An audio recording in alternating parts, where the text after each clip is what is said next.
Hey y'all, this is Philly the Learn to Grow guy. Have you ever tried training your fruit trees and you only end up doing more damage to them than trying to help them out? Over the years, I've tried many methods of trying to train my fruit trees, and one of them is actually tying a rock to a branch, and as the branch leans over, the goal is for it to stay that way. The only thing I didn't take into consideration was strong winds. This is such a branch right there, okay?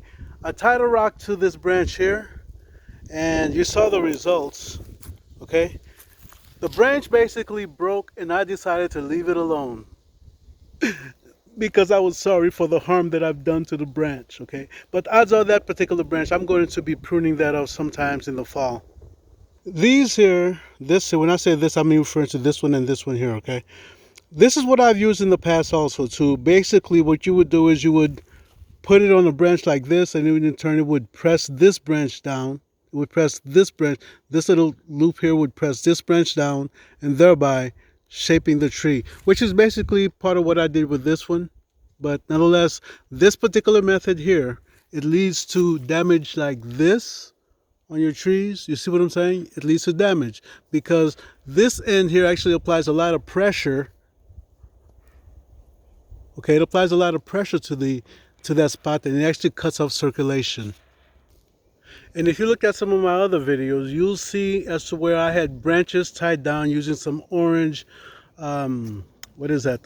Some orange tape that can actually be used in in staking out areas and things of that nature. It's basically layout tape is what I use. And the only problem with that is that it stretches. And don't get me wrong, if you how you say, put as many strands together as you can, it will hold the tree down for a little while, again, until a good strong wind comes by, stretches the tape, and you don't get the results that you're looking for. There is another method you could use, okay? The other method is that you can go through the woods and find you a nice little stick with some little wires on it, like this one here, okay? And you can cut it. And what you could do is that you can come to your tree, your fruit tree. And by the way, this here is an example of how not to prune a tree, okay? And anyway, we'll come back to that another topic. What you could do is that you could put it around here like this around the tree, and you could anchor it to an upper branch like so, and you can leave it there, and look, it will train your branch to lean over. All right, and if you bring this even lower, you got to be careful because you don't want to take a chance on breaking it, okay? And that will hold your branch to where you want them, okay? This is a free method of doing it, of trying to train your trees. Only thing is, anything comes by, rubs on the tree, deer or whatever, it may actually knock the stick down, okay? But um, the good thing is this method is free, all right? But I've got something else to show you. The other method comprises of these here. You're going to need some string, okay? And basically this is string you could use for layout. You're going to need a knife, okay? It's a knife. It's a knife. That's not a knife.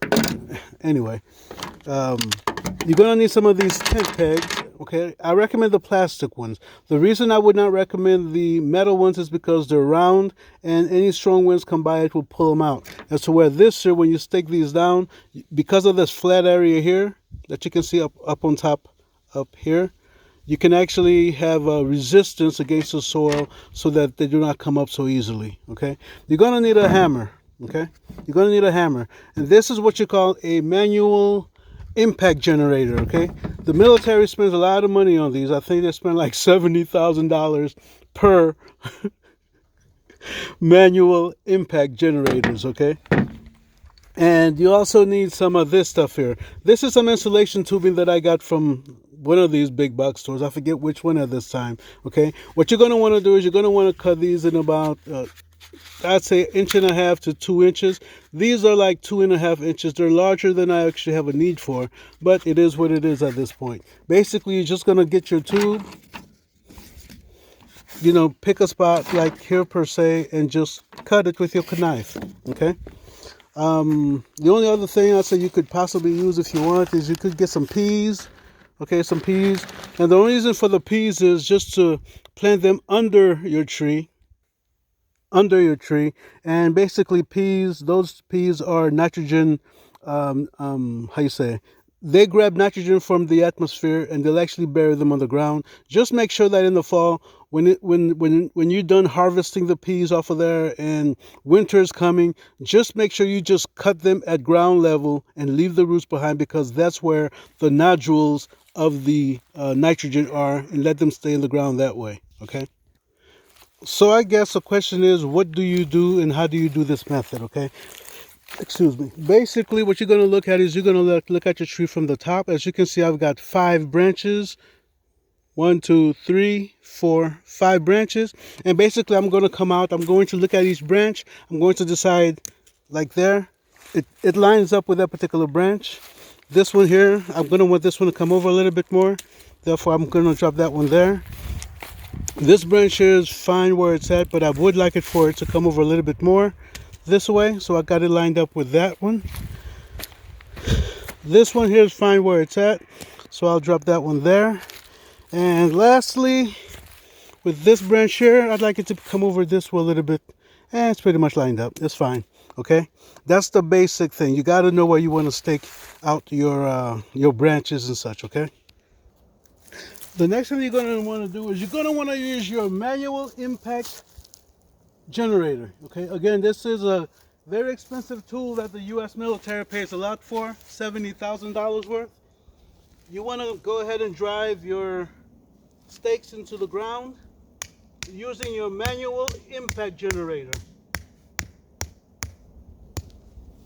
You don't have to drive them all the way down at this time, because when you're done, you're going to want to tap it in down further to make sure everything stays in place.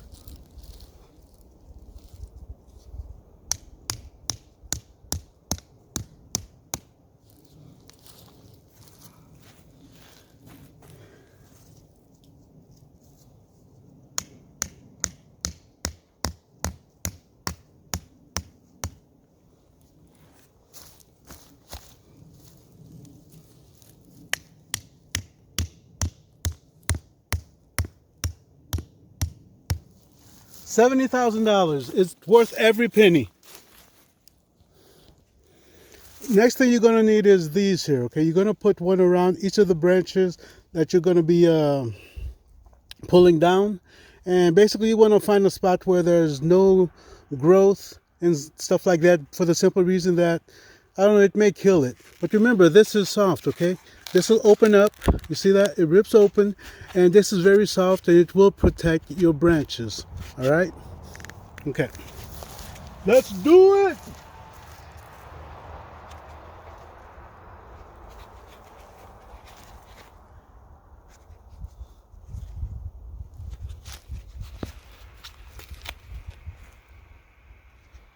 Now, even if you cover a portion where the leaves are, I'd say don't worry about it. Okay, I said don't worry about it, because again, it's not crushing, it's not doing much damage to your, to the branch or to the plant. I prefer this knife because I can do that. Okay, the next thing you're gonna need to do is you're gonna need to tie a loop or a knot around the styrofoam insulator, plumbing insulator. Okay, and you can pull it nice and tight. Okay, and then you're going to pull down and measure off exactly where your branch is, where your tent peg is, and you can do the cutting.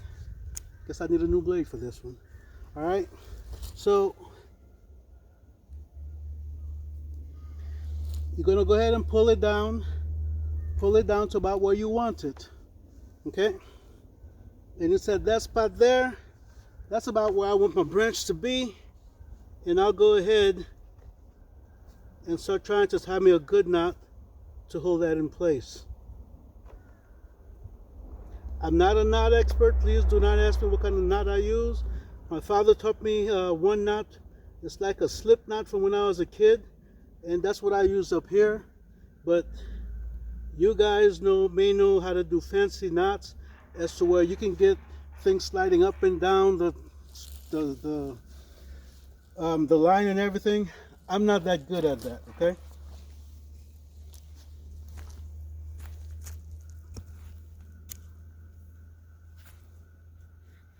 Again, for me, this is like my little slip knot that my father taught me from when I was a kid. I was never good at knots. Knots is just not my thing. And you could wear safety glasses, because if you're playing with some of these branches, and sometimes they'll snap back like this one did a few moments ago, what it could do is that, see that? It could hit you in the eye. You put your eye out, kid. Okay, that's about where I want that branch. And so therefore, that is where I will tie this and anchor it. Okay? Now, the good thing about this is that once you buy these supplies, you have them for life, okay? They're like luggage. You get to keep them for life, okay? Now, let's take a look and see what we've got here. As you can see, all the branches are pretty much on the low side, okay? And as you can see, let's see if I can find a better branch. All right, you can probably even see through there. You see that? You can even see daylight when you look through the insulation foam, okay? That means that it's not really applying pressure to the plant to try to do it harm. The stuff that I showed you earlier, the harm that I've done in the breaking of this branch from, from applying a rock to the branch, or from the use of certain pieces of equipment that'll do harm like this, you don't have to worry about that, because the insulation will keep everything, how you say, it's a soft insulation. It's not doing the plant any harm. And as you saw, the insulation is not even squeezing the branches. So it's a decent method. It's a decent way. And I don't think it looks too bad. Okay? As you can see from the top view, branch 1, 2, 3, 4, 5. All right? What am I trying to tell you, guys? Do not harm your plants, okay? Do not harm your plants in trying to prune them and get them in the to grow in a particular position that you want them to grow. Don't harm them, okay? Let them do their things. Train them. And by the way, another reason for training your plants like this, and here's the reason, okay? If you ever look at fruit trees, okay, the branches that are typically bearing, they're typically like this. They're typically pointing downwards, okay? They're leaning down. Typically, this will happen because of the weight of the fruit, all right? And basically what that allows is it allows some of the enzymes or the hormones, the fruiting hormones, to flow down to where the branch is, to the lower portion of the branch, so that your fruit trees are able to bear fruit and not just have a tree that does not bear any fruit, okay? Well, this one's my next project. Okay, this is my next project. But remember, with the trees that I'm doing this with, basically what I want to have that bowl shape. If you look at the videos when I planted this particular tree, or even that particular tree, when you look at the videos, you'll see that I was trying to explain to you that you want your fruit tree to be like bowl shape, an open bowl, so that you can have easy access. That's the whole purpose of this, okay? Whether or not the fruit bearing thing works or not, to send the hormones down to the ends of the branches and such, whether that works or not, the bottom line is that with this here, I want an open bowl. That's exactly what I've got here. Okay, I want an open bowl, and at some point I'm going to be trimming these, probably somewhere along the line as to where I can get the branch to go up a little bit, okay, on each of these different branches. So that's the goal for this, y'all. That's the goal for it. All right, y'all take care. Wait. Like, subscribe, and share. Take care.